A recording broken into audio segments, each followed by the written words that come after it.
That's right. And we're hearing it from both Democrats and Republicans up on the up on the Hill. And it was the House Speaker really not mincing words today, maybe the bluntest of anyone today when discussing the firestorm facing the Internal Revenue Service and that Inspector General's report finding conservative groups were singled out for special scrutiny. Here's the Speaker.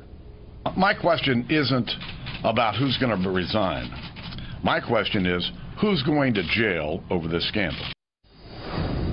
Again, it's not just Republicans expressing outrage at this point. Today, the top Democrat on the House Ways and Means Committee, Sander Levin of Michigan, said there was total mismanagement at the agency. Speaking on MSNBC, he called for top officials, including acting IRS Commissioner Stephen Miller, to step down from the agency. Miller will be the star witness at a Ways and Means hearing set for Friday. And, of course, we also have a criminal investigation. A short time ago, Attorney General Eric Holder told another House committee the Justice Department will fully investigate the IRS.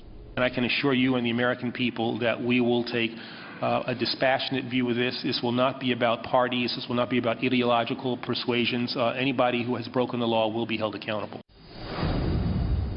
Now, in response to the IG's report, the IRS says it agrees that aspects of its original approach to screening the influx of tax-exempt applications were inappropriate, but says centralizing those cases was necessary to achieve consistent treatment. The IRS goes on to say that there was no intent to hide the issue, but the agency wanted to wait for the audit to be completed before it did go public.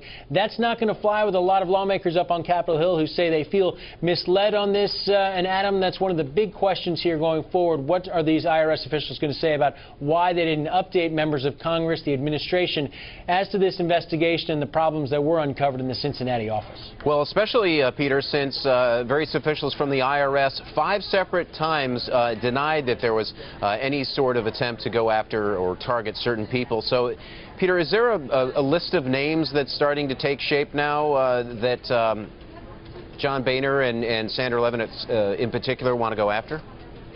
Well, I think the person who's going to be on the hot seat most directly will be the acting IRS Commissioner, Stephen Miller. Mentioned he's testifying on Friday. He's already been up on the Hill behind closed doors with lawmakers trying to explain what happened from his vantage point.